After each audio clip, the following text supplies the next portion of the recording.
का ध्यान करते हुए, वशिष्ठ जी का ध्यान करते हुए, रामचंद्र जी का ध्यान करते हुए, माँ सरस्वती का ध्यान करते हुए प्रार्थना करेंगे कि हमारा विवेक जागृत हो, हमको जो गूढ़तम रहस्य है हमारे सनातन धर्म के, वेदांतिक परंपरा के, वो हमारी बुद्धि में बैठे, उनको धीरे धीरे स्मृति मिले, और जो भी सत्य है, परम सत्य को जानने का मार्ग है, वही हमारा धर्म है, कि अंतिम सत्य का है। उसको जानने में हम सक्षम हैं, हमारी भ्रांतियां मिटे, मोह, काम, क्रोध, अहंकार, इन सब से हमारी निवृत्ति है, हम आत्म भाव में जिए, सच्चिदानंद स्वरूप बने। इसी प्रार्थना के साथ 3 बार ओम का उच्चारण करेंगे।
ओम पूर्णमदः पूर्णमिदं पूर्णात् पूर्णमुदच्यते पूर्णस्य पूर्णमादाय पूर्णमेवावशिष्यते। ओम शांति शांति शांति। ओम गुरुभ्यो नमः। रामो राजमणि सदा विजयते, रामं रमेशं भजे, रामेणाविहता निशाचरचमू, रामाय तस्मै नमः। रामानास्ति परायणं परतरं, रामस्य दासोऽस्म्यहम्। रामे चित्तलयः सदा भवतु मे, भो राम मामुद्धर, भो राम मामुद्धर, भो राम मामुद्धर। आप सभी लोगों को प्रणाम। आज का पाठ हम आरंभ करेंगे। तो हम यहाँ पे देख रहे थे कि वाल्मीकि जी जो है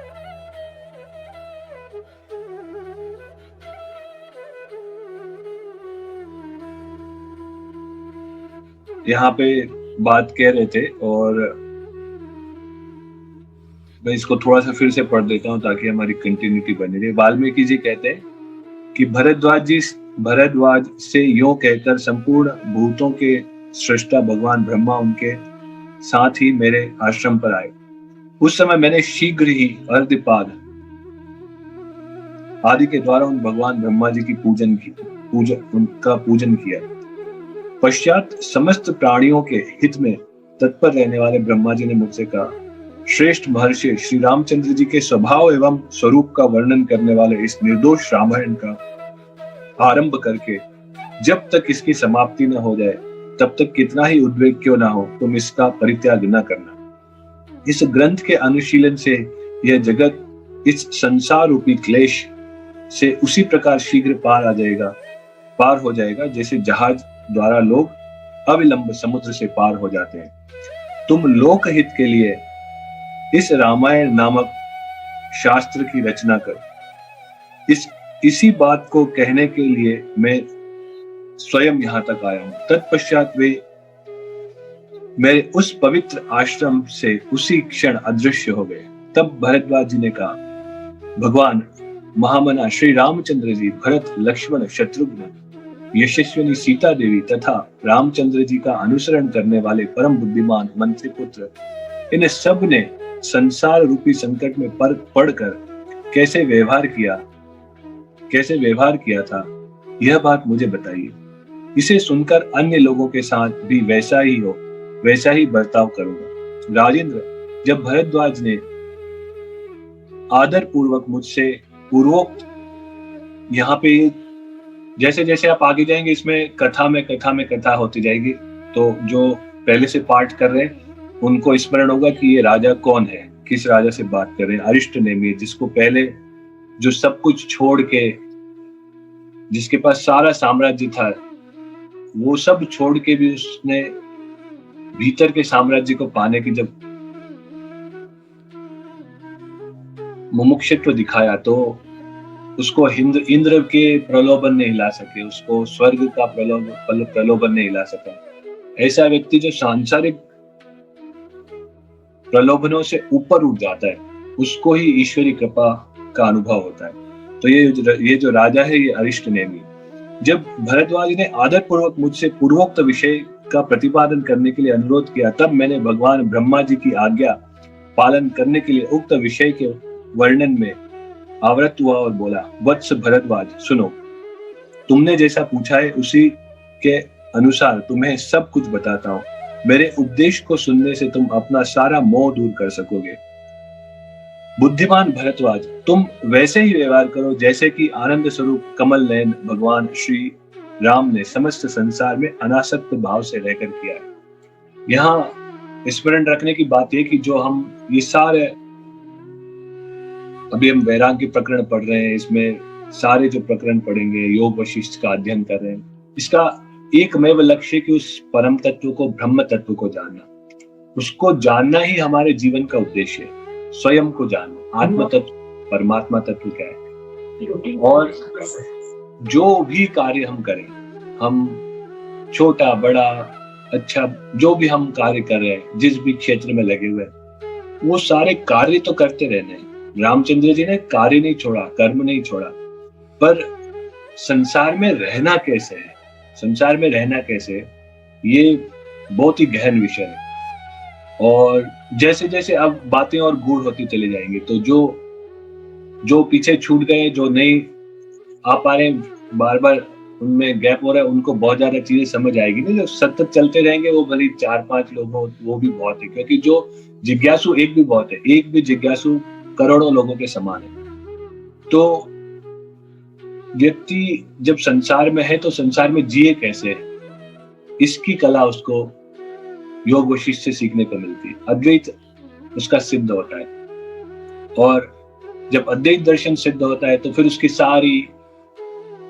सारा मोह, काम, क्रोध, मोह, लोभ, लालच, प्रतिस्पर्धा, द्वेष, आत्महीनता, दुख, सब का निवारण हो जाता है।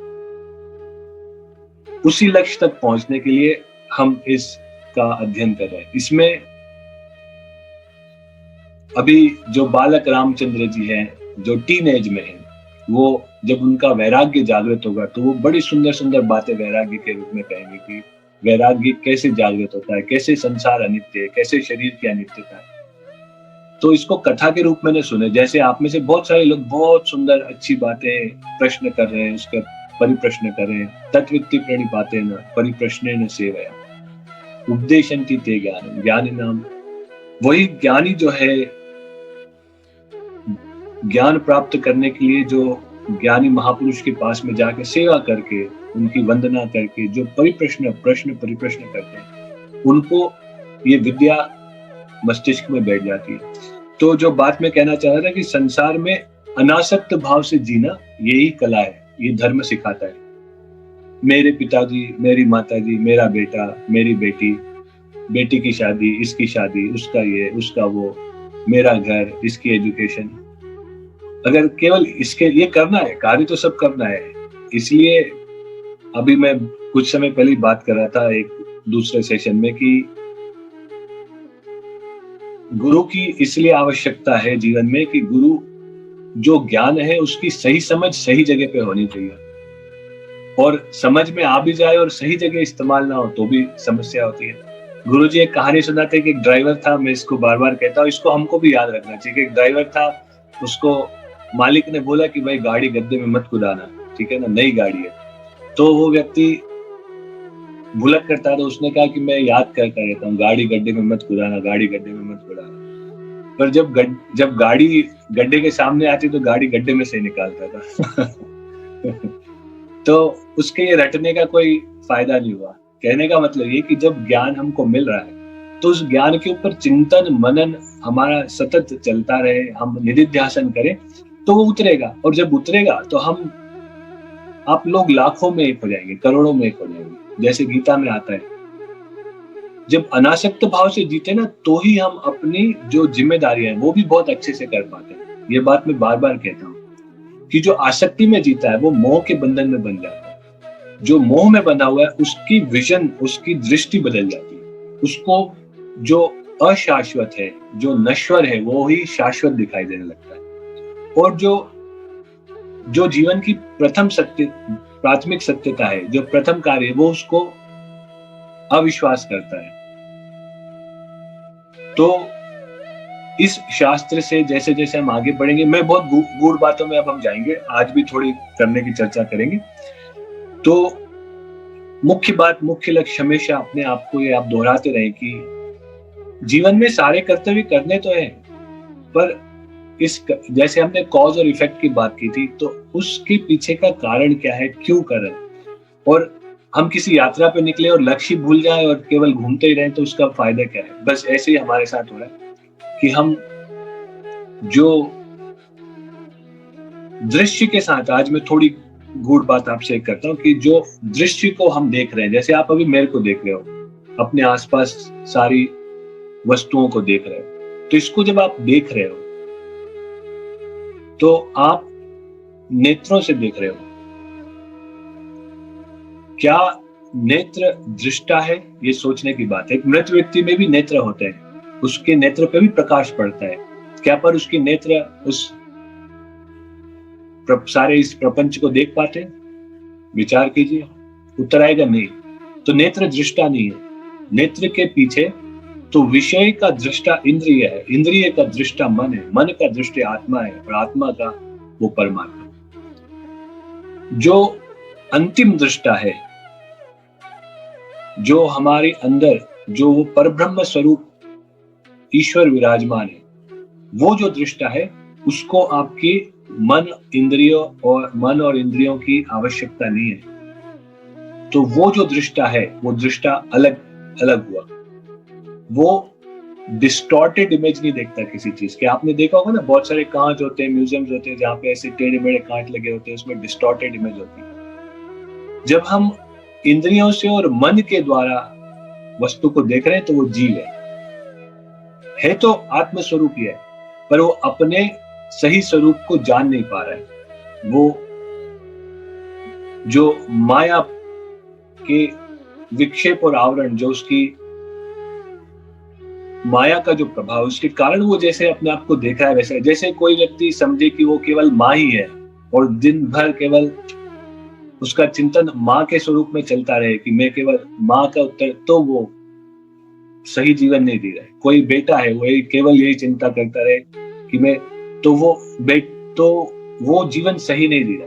वो है तो सही, जीव के रूप में तो वो है, पर असंग होके, निर्लेप होके, अलेप होके,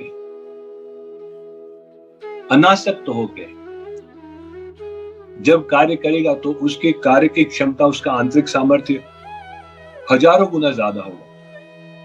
उसके कर्म का प्रभाव भी बहुत सुंदर होगा, और उसके द्वारा जो उसको सिद्धि प्राप्त होगी वो भी बहुत अद्वितीय होगी। सब रामचंद्र जी का जो 12, 13, 14 वर्ष का उनका जीवन काल तो सब जानते हैं, पर रामचंद्र जी ने 11,000 वर्ष इस पृथ्वी पे राज्य किया, और कुछ ही काल जिसमें माता सीता का हरण हुआ, वनवास हुआ, राक्षसों से युद्ध हुआ, ये सारी चीजें, क्योंकि इसी की गाथा ज्यादा हमको सुनने को मिलती है। पर 11,000 वर्ष इस पृथ्वी पे राज्य करने के बाद भी अनासक्त रूप से कार्य किया। हम अपने आसपास संसार में देखें तो लोगों को डायबिटीज, हाइपरटेंशन, कोलेस्ट्रॉल की प्रॉब्लम, कार्डियक प्रॉब्लम, आर्थराइटिस और क्या क्या नहीं है, सब शारीरिक मानसिक कितनी व्याधियां हो रही है। और जिस व्यक्ति को देखो वो दुखी है, बस मेरा ये काम और हो जाए, बहुत सारे लोग कहते हैं कि गुरुजी बस ये काम और हो जाए, ये काम और हो जाए, ये काम हो जाए, इसके लिए प्रार्थना कर दो, ये और हो जाए। जब आप योग वशिष्ठ की यात्रा पे चल पड़े तो आप देखेंगे कि जो प्रारब्ध जन्य जैसे जो कार्य होने हैं, वो तो स्वतः होते हैं। पुरुषार्थ संसार को पाने का नहीं है, पुरुषार्थ अपने को जानने का, ईश्वर को जानने का, स्वयं को जानने का। जो मुख्य बात मैं कहना चाह रहा हूं कि अस्पर्श रहते हुए, असंग रहते हुए, अनासक्त रहते हुए अपने सारी जिम्मेदारियां कीजिए, सारे जो भी कर्तव्य उसका निर्वहन कीजिए, पर उसमें बंद नहीं जाना है। अगर सोचिए जहाज समुद्र में चलता है, जो पहले बात आई कि जहाज समुद्र में चलता है, समुद्र में रहते हुए वो समुद्र से अलिप्त है ना, उसके अंदर पानी नहीं आ रहा है। स्वामी विवेकानंद से किसी ने पूछा कि धर्म से क्या फायदा होता है, तो उन्होंने बताया कि धर्म से फायदा होता है कि व्यक्ति जहाज के समान समुद्र, इस संसार समुद्र से पार चला जाता है। सुंदर बात है, उसको समझने की बात।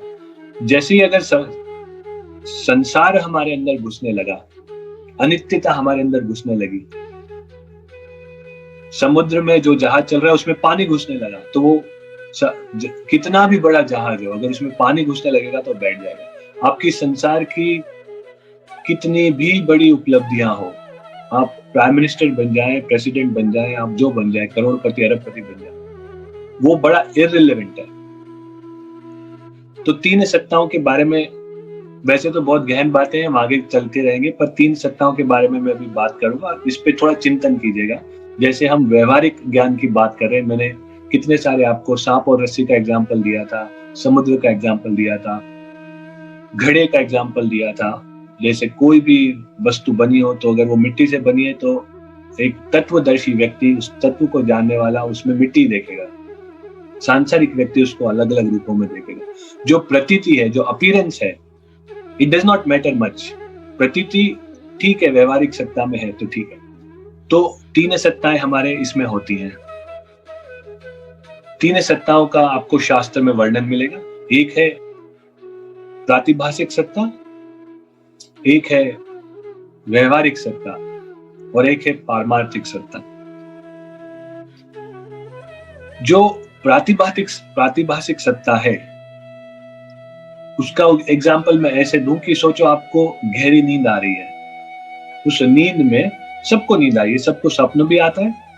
उस स्वप्न में आपने देखा कि बहुत बड़े बड़े पहाड़ हैं, जंगल है, उसमें बड़ा सा महल है। आप सोचे तो आप उस महल के राजा हैं, आपकी रानियां हैं, पुत्र हैं, पौत्र हैं। आप बड़ा विशाल आपने स्वप्न देखा। अब आप एक बात पे चिंतन कीजिएगा कि जो व्यक्ति स्वप्न देख रहा है, वो व्यक्ति जब तक स्वप्न में है उसके लिए स्वप्न ही सत्यता है। सोच के देखिएगा, जैसे ही उसको स्वप्न में होने का ज्ञान होगा तो स्वप्न नहीं रह सकता और उसकी सत्यता भी नहीं रह सकती। मैं जैसे जैसे बोल रहा हूं चिंतन करके देखिए कि कोई व्यक्ति सोया हुआ है, उसके लिए तो इतना बड़ा साम्राज्य इकट्ठा हो गया। अब सोचो, बाहर से कोई व्यक्ति सोते हुए व्यक्ति को देखता है तो उसको लगेगा तो ये तो एक व्यक्ति सो रहा है, पर उस व्यक्ति के चित्त में जो उसके मनोराज्य बन, इतना मन का इतना बड़ा साम्राज्य बन गया, वो किसी बड़े देश का राजा हो गया है, करोड़ों अरबों रुपया उसके पास है, सारी सुख संपदा है जीवन की, और किसी ने फिर उसको उठा दिया कि उठो समय हो गया, तो जो उसका स्वप्न में जो मनोराज्य बना था वो बिखर गया। अब वहां पे उसको, वो राजा भी था तो वो जागृत अवस्था में आते हुए सब चला गया। ये जागृत अवस्था में आते हुए जब चला गया तो इसका मतलब क्या हुआ कि जो हम स्वप्न में जो सत्यता प्रतीत हो रही थी वो उस समय हम अपने मन को देखें तो जो सत्यता उस समय प्रतीत हो रही थी वो हमारे लिए उस समय सत्य थी, जब तक किसी ने हमको जागृत नहीं किया। इसी दृष्टि से व्यवहारिक सत्ता है जिसमें मैं और आप अभी हम बात कर रहे हैं, इसकी सत्यता कितनी सत्य है ये विचारणीय बात है. This needs to be understood that dream was so real when we were dreaming. It was not unreal.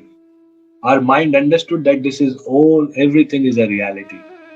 Similarly, this व्यवहारिक सत्ता जो हम एक दूसरे से बात कर रहे हैं, घर दिख रहा है, गाड़ी दिख रही, सब ये सारी सत्ता जो दिखाई दे रही है, ये सत्ता तभी तक दिखाई देती है जब तक परमार्थिक सत्ता नहीं का, जब इसमें कोई गुरु, कोई मार्गदर्शक, ईश्वरी शक्ति आपको आके उठा नहीं देती कि जागो.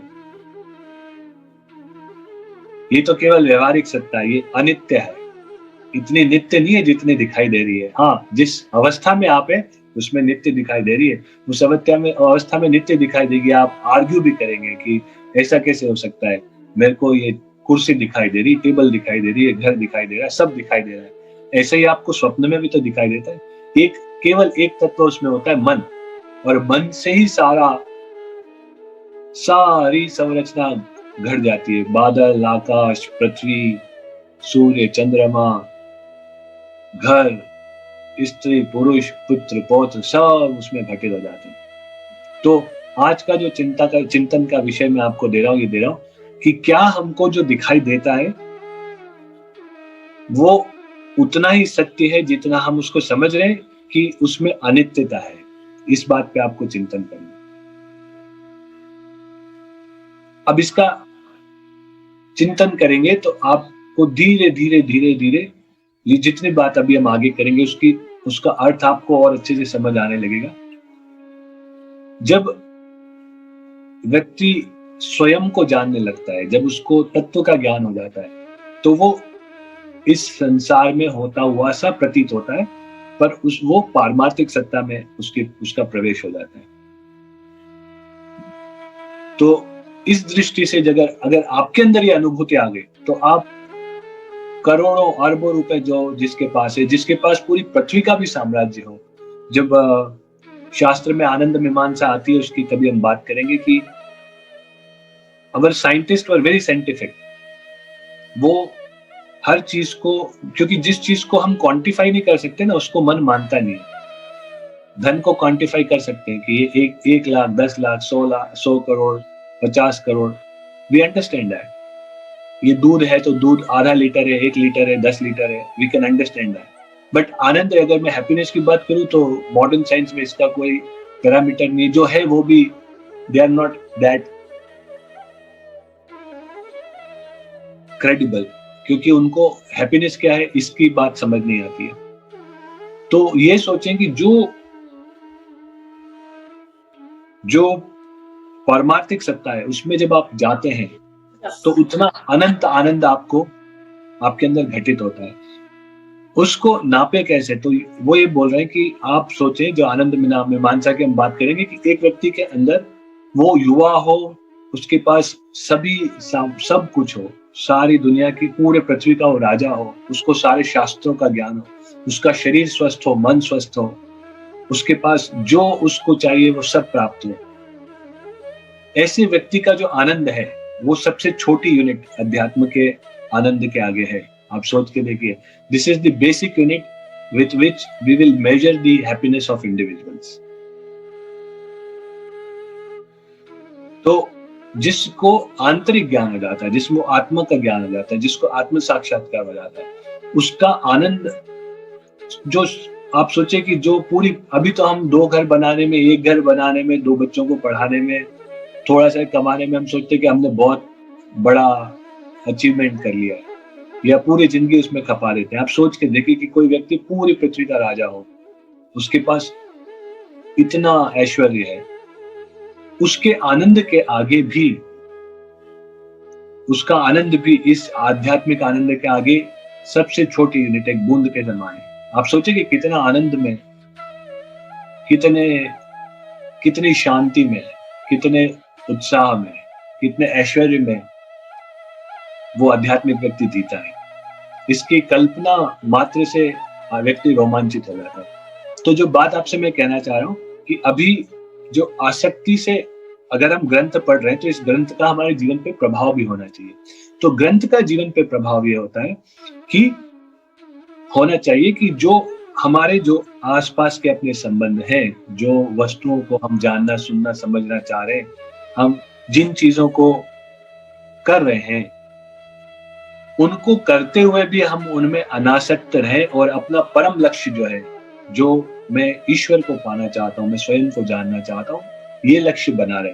बाकी आप जो करते हैं, मैंने आपको कहा कि कोई काम छोटा और बड़ा नहीं होता जीवन में। हर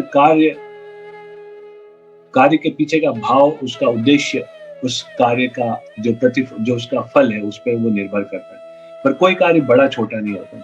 आप कोई भी कार्य करें, पूरी ईमानदारी के साथ और अनासक्त भाव से करेंगे तो आपको जो बात मैं कह रहा हूँ, ये सब आपको घटित होगी।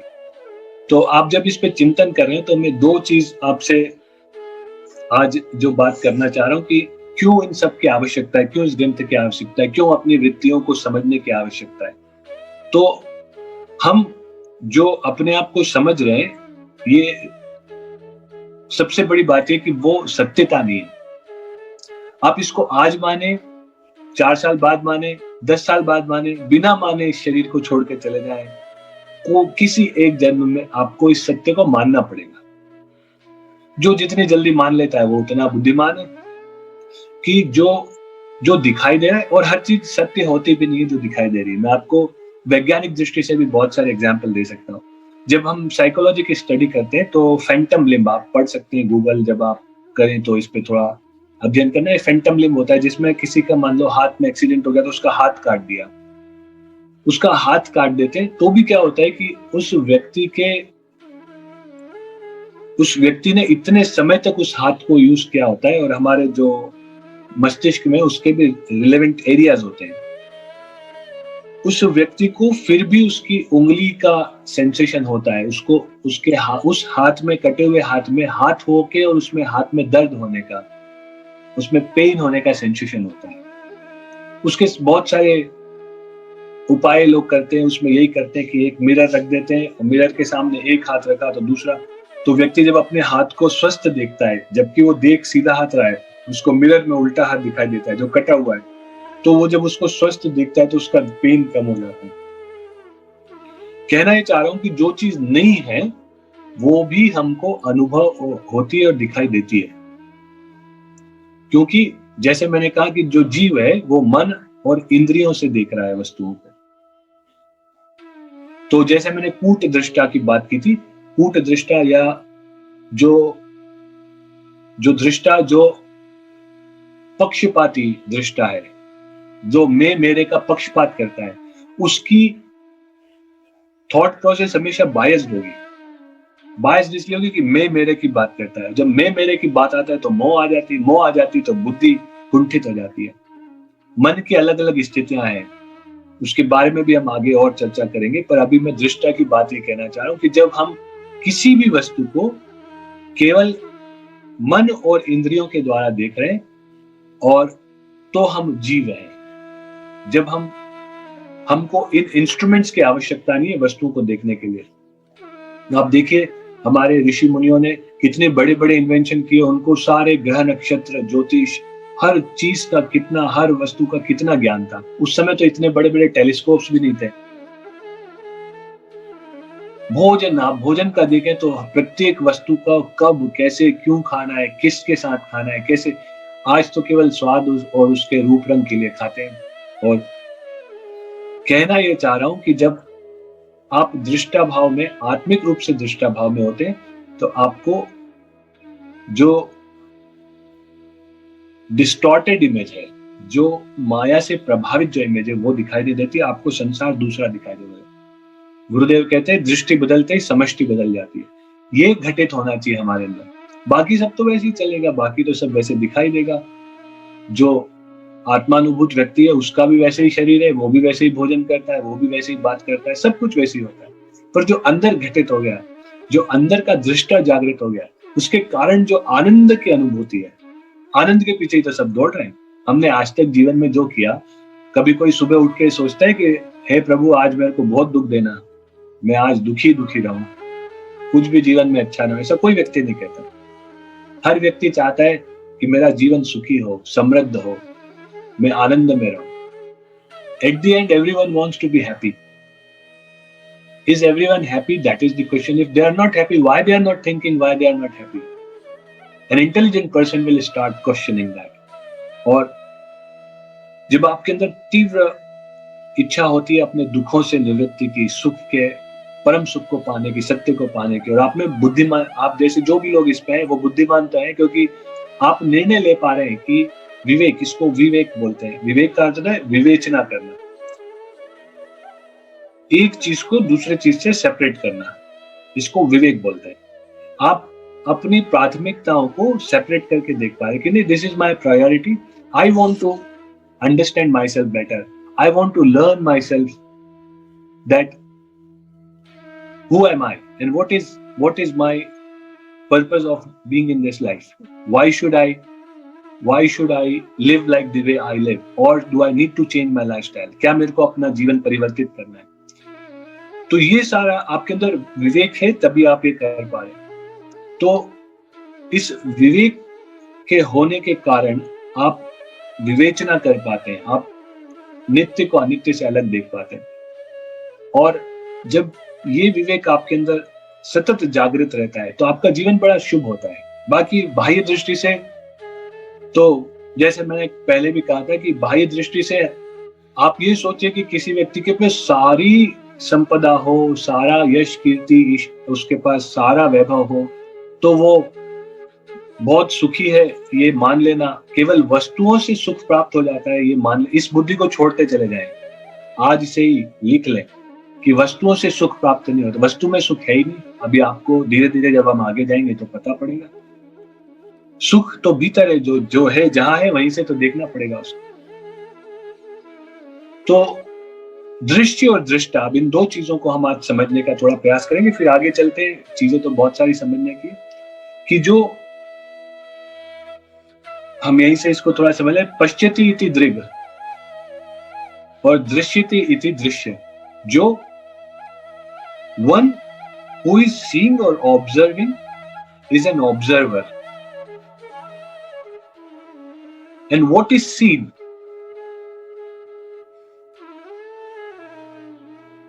by an observer is the seen, जो देखा जा रहा है. So seer and seen, observer and seen.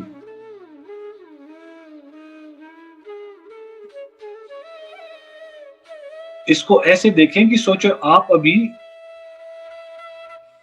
एक चेयर को देख रहे हैं, तो उस चेयर को जो मैं देख रहा हूं, तो इसमें देखें कि दृश्य क्या है और दृष्टा क्या है. दृश्य जो है वो कुर्सी है, और दृष्टा कौन है? नेत्र है. पर क्या केवल नेत्र दर्शन कर सकते? नहीं.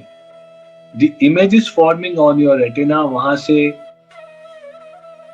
इलेक्ट्रिकल सिग्नल्स जो ऑप्टिक नर्व होती है वो ले जाके ब्रेन में विजुअल सेंटर्स पे ले जा रही है. विजुअल सेंटर्स उसका एनालिसिस करते हैं. उसका एनालिसिस करने के बाद में फिर उसको प्रोसेसिंग करके देन प्रीवियस पास्ट एक्सपीरियंसेस से उसको मैच करते हैं. एंड जो हमारी मेमोरी में पहले से फीड हुआ था कि ऐसी चीज होती है जिसपे कोई बैठता है, that is chair. Now you see that this is also a chair. So you needed mind to understand that. Now, what does it mean? It means your eyes cannot see without your mind.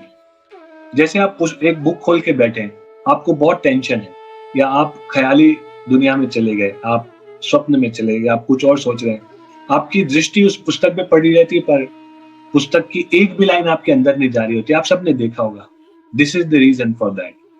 या आप TV देख रहे हैं और सोचने कुछ और लगे, सामने कुछ चल रहा है, आपको दिखाई दे, तो उसकी इमेज तो आपकी आईज पे पड़ रही, रेटिना पे पड़ रही, but you not able to really understand what is happening because mind is not attend. तो हम ये जो खोज अभी करने जा रहे हैं, ये उस दृष्टा की, जो मैंने पिछले सेशन में कहा था कि जो साक्षी है, जो निष्पक्ष भाव से जो चीज जैसी है उसको वैसी देख रहा है, मैं मेरा करके नहीं देख रहा है. सारी आध्यात्म की यात्रा इस मैं मेरे के बीच में है. हम जो अभी बात कर रहे थे कि दृश्य और दृष्टा की बात कर रहे थे, तो नेत्रों का दृष्टा भी जो है वो मन है, और मन के पीछे भी जो एक और दृष्टा है कि केवल मन और इंद्रियां उसको नहीं देख सकती। एक एक व्यक्ति कोमा में पड़ा हो, या उस आप सोचें उसके अंदर इंद्रियां भी होती है, उसके अंदर मन भी होता है, पर वो सभी वस्तुओं को देख नहीं सकता। जो अंतिम दृष्टा है, वो दृष्टा जो है वो मैं है, वो आत्म स्वरूप है। वो जो दृष्टा है, वो दृष्टा सभी को देख रहा है, जो नेत्र का नेत्र है, जो श्रोत्र का श्रोत्र है, जो मन का मन है। ये जो चेंजेबल सीन हमारे सामने चल रहे हैं, these are perceived through the distortion of your mind and your indriyas, your sense objects, sense जो हमारे senses हैं। अब सबसे सुंदर बात क्या घटित होती है जब आप अध्यात्म में उतरते हैं? सबसे सुंदर बात ये घटित होती है कि जो आप स्वयं दृष्टा है, वो निर्लेप रहते हुए सब चीजों को देखता है। So you are able to enjoy everything more than an ordinary person does, because उसका सुख दुख से प्रभावित होगा। There is a cycle of happiness and sadness, pains and pleasures. It will continue, but you step aside from it, because आपका स्वरूप जो है वो सद चिद आनंद स्वरूप है। सद का मतलब है सतत, हमेशा बना हुआ है, आपको मृत्यु मार नहीं सकती। चिद ज्ञान स्वरूप है, प्रकाश, आप में वो परम प्रकाश है, वो ज्ञान है, और आनंद आपका स्वभाव ही है। तो वस्तुओं के बदलते रहने से आपकी आंतरिक स्थिति बदलेगी, ये मानना असत्य है। अभी सत्य लगेगा, अभी मैं आपको उस पर चैलेंज नहीं कर रहा हूं, आई am not challenging you on that, but gradually you come to a state where you are so contented within yourself, and that is what you want to achieve. Then you jump into job, then you jump into work, then you jump into relationship, then you jump into whatever you do. You will be the best in whatever you are doing. Arjun को कृष्ण ने ये नहीं कहा कि तुम अपना जो ये सब युद्ध की भूमि में उन्होंने गीता का ज्ञान दिया है, आत्मा अनात्मा का ज्ञान दिया, कर्म योग सिखाया, भक्ति योग सिखाया, ज्ञान योग सिखाया, सांख्य योग सिखाया, कितने प्रकार के योग सिखाए, और उसके बाद कर्म में प्रवृत्त किया। तो लोगों का ये मान लेना कि अध्यात्म में आने से व्यक्ति अकर्मण्य हो जाता है, केवल बस कुछ भी नहीं कर रहा है, ये सब अभी भ्रांतियां जो समाज में आ गई है। जो क्षत्रिय पुरुष नहीं है, जो आत्मलब्ध लोग नहीं है, वो जब इनमें उतरते हैं तो वो गलत, क्योंकि ज्ञान कब कहाँ कैसे उसका उपयोग करना है, शास्त्र की क्या बात किस संदर्भ में है। Whenever someone asks me a question, I always ask them that in what relevance, इसका relevance क्या है, कहाँ से आपने ये शब्द पकड़ा, क्यों। The reason I say because the same word, उसका एक होता है वाच्यार्थ, एक होता है भावार्थ, और एक होता है लक्ष्यार्थ। कोई भी वर्ड आप पढ़ रहे हैं तो उसका वाच्यार्थ, भावार्थ और लक्ष्यार्थ, उसके अलग अलग क्या लक्ष्य करके वो कहा गया, उसका भाव क्या है, उसको पढ़ने में उसका वाच्यार्थ क्या है। So the point I'm trying to make very simple, that do not think, बस इतनी ओपन माइंडेडनेस रखिए।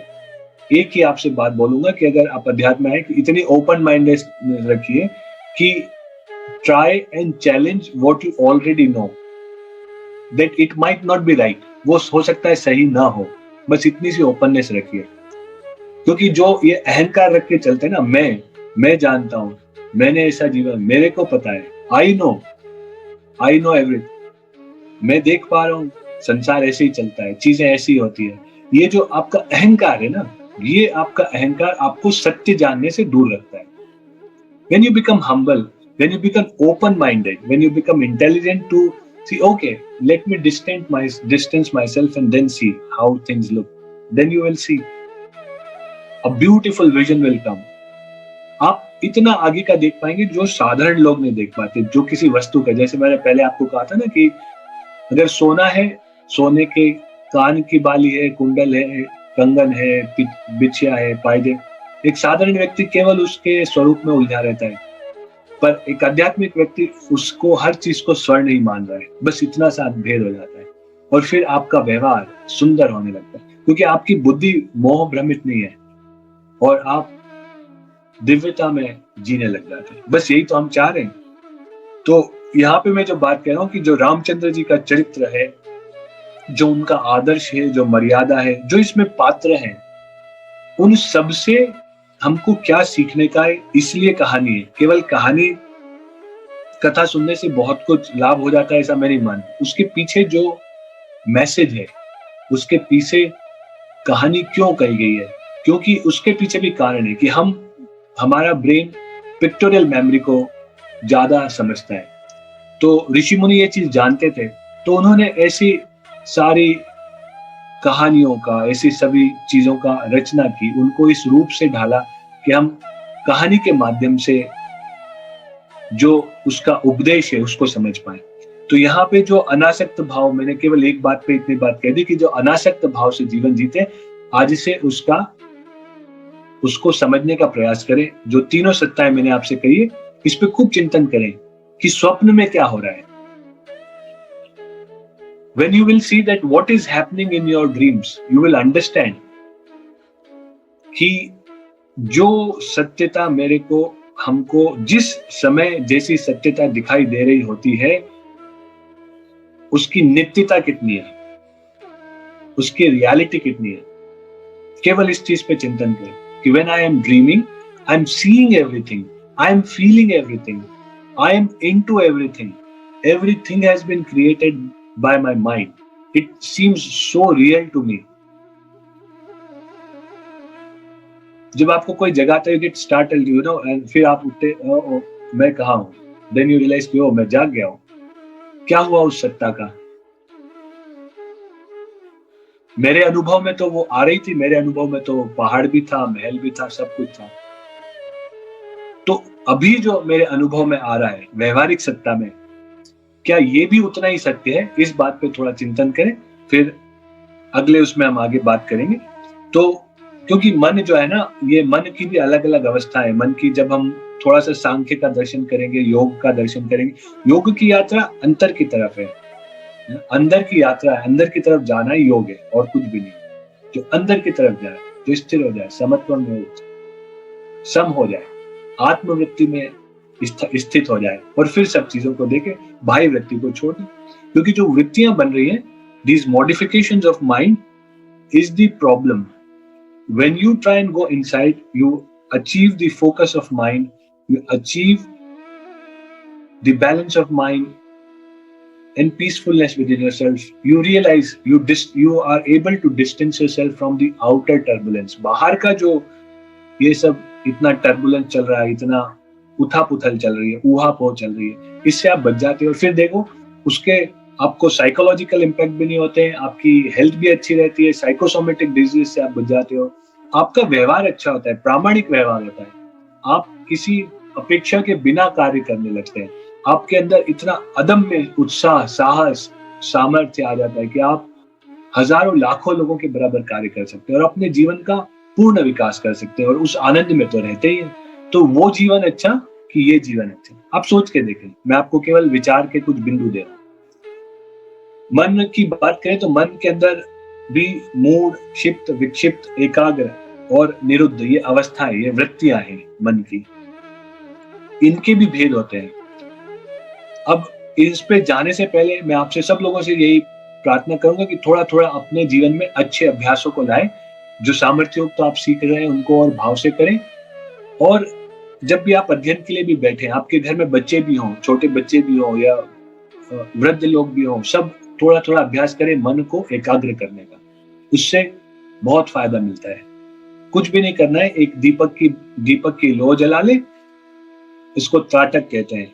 बैठ जाए पूरा परिवार, एक दीपक लगा ले, 3-4 लोग हैं, बैठ गए, दीपक बीच में लगा दिया, ईश्वर का ध्यान किया, गुरु का ध्यान किया और 10 मिनट तक उस प्रकाश को देखने का प्रयास करें। अब देखिए बच्चों के कैसे अच्छी मेमोरी होगी, कैसे अच्छी उनकी उनके अंदर जो एकाग्रता आने लगेगी, प्रॉब्लम सॉल्विंग एबिलिटीज अच्छी हो जाएंगी, डिसीजन मेकिंग, प्लानिंग, ये सब अच्छी होने लगेगी। उस लो को देख रहा है, प्रयास ये करना है कि आपके जो नेत्र है, जो आईलिड है, ये बंद नहीं होने चाहिए। You keep try keep it open. बंद तो होंगे, पर जितनी देर खुला रख सकते हो उतनी देर खुला रखें और केवल उस ज्योति का विचार करें। जैसे ही मन इधर उधर भटके तो फिर से ले आए कि हाँ, ये फ्लेम कैसी है, येलो कलर की है, नीचे से थोड़ी ब्लूइश है, कैसे वेवरिंग कर रही है ना, कैसे फ्लिकरिंग कर रही है। अब देखो शांत हो गई, अब स्थिर है। इस प्रकाश से दिव्यता, तेजस्विता, ओजस्विता में छोटी सी बात है, बस केवल जो भी चिंतन आए, जो विचार आए, उसको फ्लेम से जोड़ दें, उस ज्योति से जोड़ दें। 5 मिनट 10 मिनट का अभ्यास है ये करके, फिर आप निकलिए अपने जॉब पे या अपने करके देखिए कितना आपको फायदा मिलेगा। एकाग्रता बढ़ेगी, जब एकाग्रता बढ़ेगी तो सत्यता दिखाई देने लगेगी। तो जो अनित्य है, असत्य, उसमें उलझने की बजाय, इसलिए आपकी डिसीजन मेकिंग, प्लानिंग सब अच्छी होने लगेगी। तो थोड़ा सा मन को एकाग्र करने का प्रयास करें, क्योंकि अधिकतर लोग ध्यान करने में लग गए, ध्यान तो घटित होता है, इसलिए उसकी ज्यादा चिंता न करें। देश बंधस्य चित्तस्य धारणा तत्व प्रत्येकतानता ध्यानम तदेव अर्थमात्र निर्वासम स्वरूप शून्य में समाधि। हम समाधि अवस्था की भी बात करेंगे, ध्यान की भी बात करेंगे, सबकी बात करेंगे, पर सबसे पहली बात ये कि अपनी वृत्तियों को रोकने का हम प्रयास करें। जितना हम वृत्तियों को अपने कंट्रोल में लाके करेंगे, जितना हम वृत्तियों को आंतरिक करेंगे, आत्मिक वृत्ति बनाएंगे, उतना हमारे अंदर आत्मबल जागृत होगा, उतना हमारी बुद्धि शुद्ध होगी, उतनी हमको चीजें साफ साफ दिखाई देने लगे। और जब सब कुछ साफ दिखाई दे रहा हो, बुद्धि विवेक बढ़ा हुआ हो, सारी हमारे अंदर क्षमता हो, तो फिर जीवन तो आनंदमय होता ही। आज से ये प्रण ले कि उत्साह में रहे, भले बाहरी परिस्थिति कैसी भी हो सकता है थोड़ी आर्थिक समस्या हो सकती है, शारीरिक समस्या हो सकती है, पारिवारिक समस्याएं हो सकती, सभी जगह है। आजकल इतना विपत्ति काल है, इसमें बहुत सारी लोगों को समस्या है, पर इससे अपने आप को दूर करने का प्रयास करें कि ये शरीर, जैसे हमने पहले अभ्यास किया कि ये शरीर मेरा है, मैं शरीर नहीं हूं। अब कितने लोग उसका अभ्यास करेंगे ये तो उनके स्वयं के उस पर निर्भर करता है, पर ये अभ्यास करने लगे कि ये शरीर मेरा है, मैं शरीर नहीं हूं। This car belongs to me, I am not this car. This house belongs to me, I am not the house. आप अभी इस घर में हैं, कल चले जाएंगे, घर किसी और का होगा। जिस घर के लिए इतना आप परेशान होते हैं, जीवन खपा देते हैं, वो किसी और के लिए तो छोड़ के जाएंगे आप, सोच के देखिए। तो ये आपके समय का सदुपयोग हुआ। व्यक्ति 1 से 2 होना चाहता है, 2 से 4 होना चाहता है, और अंत में अकेला चला जाता है। सोच के देखिए, विचार करके देखिए, जितना आप प्रश्न करेंगे, जितना आप विचार करेंगे, उतनी आपकी बुद्धि शुद्ध होती चली जाएगी ईश्वर और गुरु कृपा से। और फिर आप एक आनंद में जीने लगेंगे कि ठीक है, आज घर है, कल नहीं है तो क्या हो गया, आज जॉब है, कल नहीं है तो क्या हो गया। आज का जीवन संतुष्टि से, संतोष से, आनंद से, पूरा पुरुषार्थ करते हुए, मेहनत करते हुए, ईश्वर को साक्षी रखते हुए, प्रसाद बुद्धि से और ईश्वरार्पण बुद्धि से कर्म करते हुए, कर्म से निर्लेप होते हुए, अनासक्त होते हुए कार्य करना। ये बात आप के मन में दृढ़ होती चली जाएगी। अगले सेशन में हम कुछ और, जब आगे पाठ चलेगा तो हम वृत्तियों के बारे में बात करेंगे। और आज के इसमें जो मैंने बात कही वो दो बात मुख्य मैंने आपको कही कि एक तो ये सोचें, विचार करें कि जो स्वप्न में दिखाई देता है उसकी सत्यता स्वप्न में कितनी अधिक होती है। हमको सब कुछ रियल दिखता है, उस समय तो हम उसको सत्य मानते ही हैं। जब कोई जगा देता है तो वो असत्य हो जाता है। ऐसे ही क्या व्यवहारिक सत्ता में कोई हमको जगाए तो हमको जागना नहीं चाहिए? क्या उस व्यक्ति को ये कहना चाहिए कि तुम गलत हो, तुमको समझ नहीं आ रहा है, संसार ऐसे ही चलता है? सोच के देखिए, कोई जागृत व्यक्ति अगर आपको जगा रहा है और कह रहा है कि नहीं, इसमें इतना मत घुसो, संसार में इतने घुसने की आवश्यकता नहीं है, ये तो अनित्य है, तुमको परमार्थिक सत्ता के हिसाब से देखना पड़ेगा, तो उस जागने के लिए तैयार होना चाहिए। अब कोई सोया हुआ है व्यक्ति कमरा बंद करके सो जाए और स्वप्न ही देखता रहे तो उसको कोई जगाने का माध्यम ही नहीं है, तो वो अपने स्वप्न को ही सत्य मानता रहेगा जब तक उसको किसी ने जगाया नहीं। तो इन 3 सत्ताओं के बारे में थोड़ा सा विचार करें मन की वृत्तियों को एकाग्र करने का प्रयास करें। 2 मैंने आपको आज प्रैक्टिकल बात की, थोड़ा सा और अभी पढ़ लेते 5-10 मिनट, उसके बाद कोई प्रश्न होगा तो उस प्रश्न पे हम चर्चा कर लेंगे। जैसा कि आनंद स्वरूप कमल नयन भगवान श्री राम ने समस्त संसार में अनासक्त भाव से रहकर किया था, हमको वैसे ही व्यवहार करना चाहिए जैसा इसमें भी आएगा। महान भरत, लक्ष्मण, शत्रुघ्न, कौशल्या, सुमित्रा, सीता, राजा दशरथ, श्री राम सखा, कृतास्त्र और अविरोध पुरोहित, वशिष्ठ, वामदेव तथा अन्य 8 मंत्री, ये सभी ज्ञान में पारंगत थे। दृष्टि, जयंत, भास, सत्यवारी, विजय, विभीषण, सुषेण, हनुमान और इंद्रजीत, ये श्री रामचंद्र जी के 8 मंत्री बताए गए। ये सब के सब समदर्शी थे, इनका चित्त विषय में आसक्त नहीं था। ये बात वही आई जो अभी हम कर रहे हैं कि चित्त विषय में आसक्त नहीं है, हो तो सब रहा है। शिवानंद जी बहुत सुंदर बात कहते थे और आत्मानुभूत व्यक्ति यही बात कहेगा कि सब कुछ होने लगता है, करने का प्रयास चला जाता है व्यक्ति का। कितनी सुंदर अवस्था होगी, सोचो आप खाना भी बना रहे हैं पर वो बन रहा है, उसमें it is effortless, life become effortless. Just imagine about it, आपको you will get goose bumps, आप पूरे रोमांचित हो जाओगे कि सब कुछ स्वतः होता रहे, होता सा दिखाई देता रहे और मैं अपनी शांत एकाग्र स्थिति में रहूं, बाहर कुछ भी हो रहा हूं। अपने आप को विजुअलाइज कीजिए ऐसी इमेज में कि सच्चिदानंद स्वरूप हूं, मैं अपने सारे कर्तव्य निर्वहन करूंगा, पुत्र का, पति का, पत्नी का, बेटे का, बेटी का, माँ का, पिता का, ऑफिस का, सब करूंगा, बट मैं सच्चिदानंद शांत स्थिर स्वरूप में रहना चाहता हूँ। आपकी अभिप्सा होगी तो ईश्वरी शक्ति आपके साथ जुड़ेगी, ईश्वरी ज्ञान आपके साथ जुड़ेगा और देखिए फिर कैसे जीवन में परिवर्तन होगा। तो ये सब लोग इतना बड़ा बड़ा कार्य इन्होंने किया, पर सब जो विषय से चित्त को अलग रखते थे, ये सभी जीवन मुक्त महात्मा थे। जीवन मुक्ति बहुत गहन विषय है, आगे थोड़ा थोड़ा मैं इसको करता जाऊंगा, क्योंकि जीवन मुक्ति पे अगर हम बात करें तो हम कई महीनों तक केवल जीवन मुक्ति पे बात कर सकते हैं कि जीवन मुक्त व्यक्ति क्या है। जीवन मुक्त व्यक्ति वो है जो कहता है कि मुक्ति मरण के बाद नहीं है मरने के बाद तो होगी, वो विदेह मुक्ति है, वो भी ठीक है, वो तो होनी है।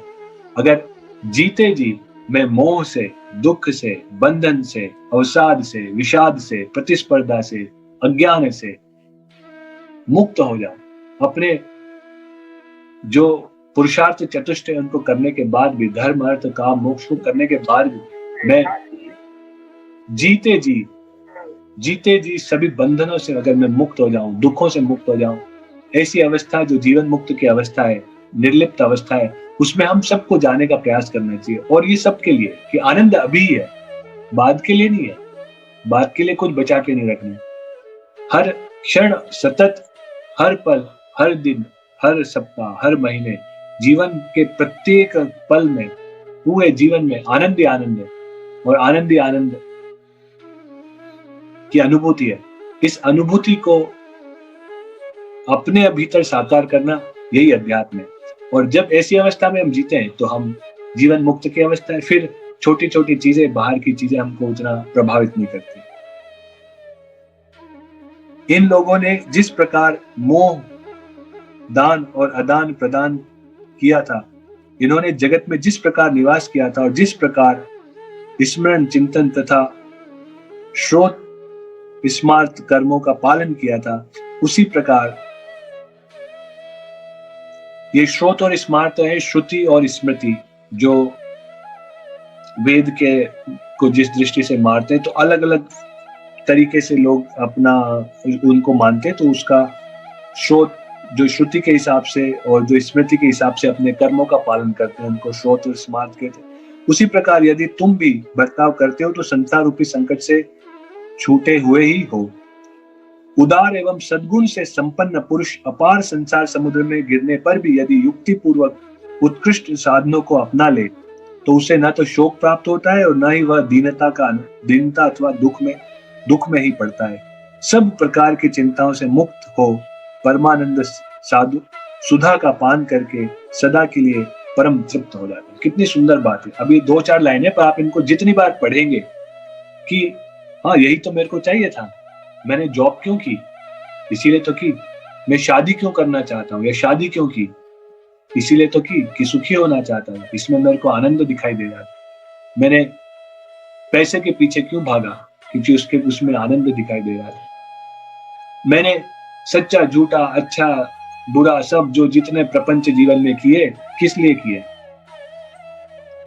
आनंद के लिए। और यहाँ पे जो आनंद की रेसिपी बता रहे हैं, यहाँ जो उसका उपाय बता रहे हैं, ये आपकी अंडरस्टैंडिंग से थोड़ा विरुद्ध है। इसलिए अपने अहंकार को चैलेंज जो कर सकता है, जो अहंकार शून्य हो सकता है, जो अपने ईगो को चैलेंज कर सकता है, वो इसमें आगे बढ़ेगा। क्योंकि आपकी ईगो आपको बोलेगी कि मैं जो जानता हूँ ना वही सही है, ये तो सब किताब की बातें हैं।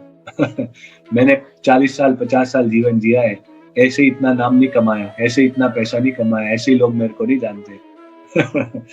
तो जो इससे बच पाएगा, और धीरे धीरे जो मैं आपको प्रैक्टिकल कितने सारे हम अभ्यास की बात करें, जो इससे बच पाएगा कि you should be like a 5 year old kid, 5 साल के बच्चे के समान आप होने चाहिए कि जो शुभ है उसको मैं ले लूं, उसको ग्रहण करूं।